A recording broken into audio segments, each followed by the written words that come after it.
people in your neighborhood, in your neighborhood, in your neighborhood. Say, who are the people in your neighborhood? The people that you meet each day. Hi boys and girls, welcome to Turn the Page Tuesdays. So now that it's almost time for bed, make sure that you take care of all of those bedtime routines. Parents, now's the time to pause your device for the children to be able to go ahead and do that.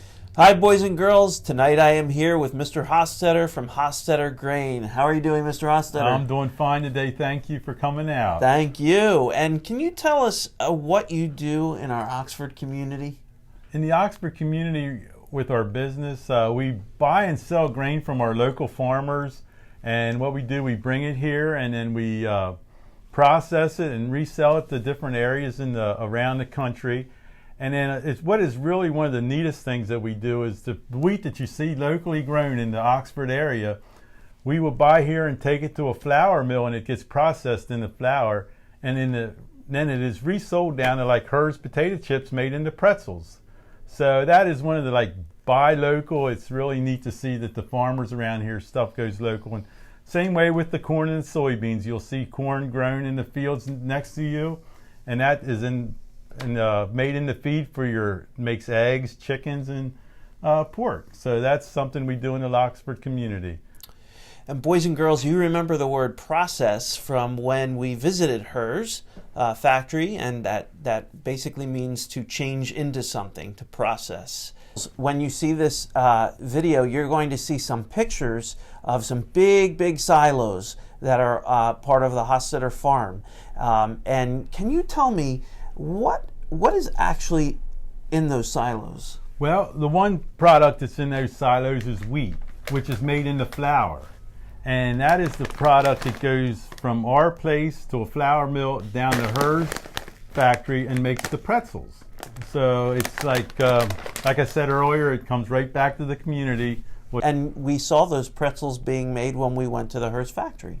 And what else are in those silos? Well, there's corn in there. And the corn is something that you'll see probably in your neighborhood, where you'll see some cows and chickens that make the eggs. So here is some milk that you drink hopefully every day, and that is made from local corn that's grown in this area and fed to the cows that make that milk for you. And the Reese's cups, I know everyone loves chocolate, so that is made through some flour that is made through the wheat too, that is sold to the local Hershey company in Hershey. Great. So you told me in those silos there's wheat, there's corn, and then you mentioned something about soybeans. And the soybeans are made in the soybean oil, which a lot of your mothers probably cook with soybean oil. And the other thing is it goes into making chickens, which we sell a lot of our soybeans to the Purdue company that makes a lot of the chicken that your mother may cook for you in the evening. Can you tell me, for your job, do you have to read? Yes, we have to read a lot. We have to stay up on what's going on with the commodities, which is corn, wheat, and soybeans in the world, not just locally. Okay. And do you like to read? Yes. Yep. I very much would like to have the kids read more. Great. I hear you brought a book with us to read to us this evening, The Little Red Hen.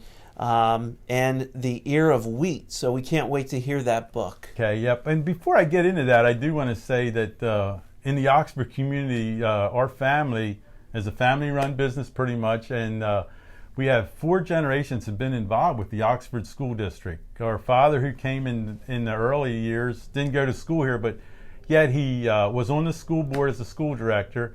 And then I have 3 brothers, and we all went to Oxford School. And their wives pretty much all went to the Oxford School, and now we have a 3rd generation that's graduated from the Oxford School, and the 4th generation is the one that's with Dr. Hamburg right now in school. So it's pretty neat to see that we really like the Oxford community for what they've done for our family and everybody else. It's a loving community, so that's why you see the generations staying around. And two of our kindergartners know you very well. Yep, we have Belle, and which is my granddaughter, and a grandniece, Walker, who is in your classes. Great. All right. Thank you very much for having us this evening. Here we are where they have the cylinders behind me are full of grain, and it comes down these huge chutes. If you can see, all the chutes come down into this one container here, and the big trucks will park underneath it, and they'll open a hatch and all the grain will fall into there. That's how they get the grain from here over to Hershey's and to hers and to different companies that purchase the grain from the Hostetter family.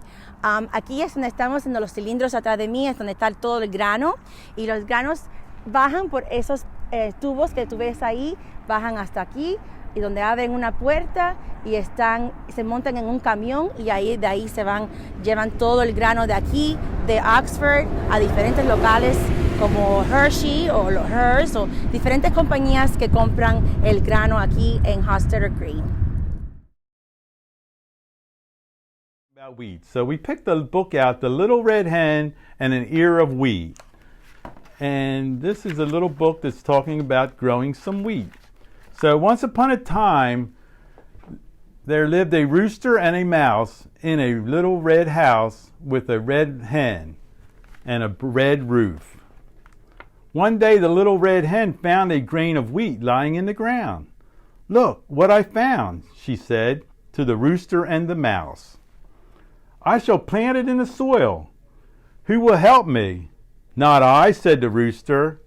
"Not I," said the mouse. "Then I'll do it myself," said the little red hen. She scratched the soil and planted the grain. "Who will help me water it?" "Not I," said the rooster. "Not I," said the mouse. "Then I'll do it myself," said the little red hen. She watered the soil and waited, and the wheat grew. The sun shone and the wheat grew tall and straight. When the ear of wheat was golden, which you see in the fields out there sometimes, this golden wheat, it was time to harvest it. And she asked, "Who will help me harvest it?" "Not I," said the rooster. "Not I," said the mouse. "Then I'll do it myself," said the little red hen. She picked an ear of wheat and put it in a basket. "Whom will help me take it to Hostetter Grain to grow into flour, ground into flour?" "Not I," said the rooster. "Not I," said the mouse. "Then I'll do it myself," said the little red hen. The miller grounded the ear of wheat into fine white flour, who made it into flour into dough. "Who will help me?" "Not I," said the rooster. "Not I," said the mouse. "Then I'll do it myself," said the little red hen. She mixed the flour into warm yeast dough. "Who will help me make the dough into bread?" "Not I," said the rooster. "Not I," said the mouse. "Then I'll do it myself," said the little red hen. She made the dough into a round, soft loaf. Who will put it in the oven with me?" "Not I," said the rooster. "Not I," said the mouse. "Then I'll do it myself," said the little red hen. She put the loaf into the oven to bake. While it was getting ready, she took out the brown, crusty loaf. Who will help me eat it, this warm, fresh bread?" "I will," said the rooster. "I will," said the mouse. "No, you won't," said the little red hen. "I shall eat it myself," the little red hen said, and she did. "Oh," said the rooster. "Oh," said the mouse. You didn't help," said the little red hen, "so I ate it all by myself."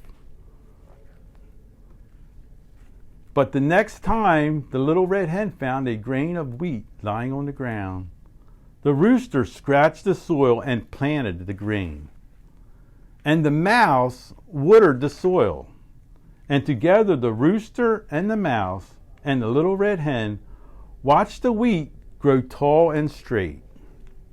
Together they took the wheat to Hostetter Grain to ground it and to make it into flour and into dough. And when the dough was cooked, and the rooster and the mouse and the little red hen sat down together and ate the nice warm bread, it was a delicious meal.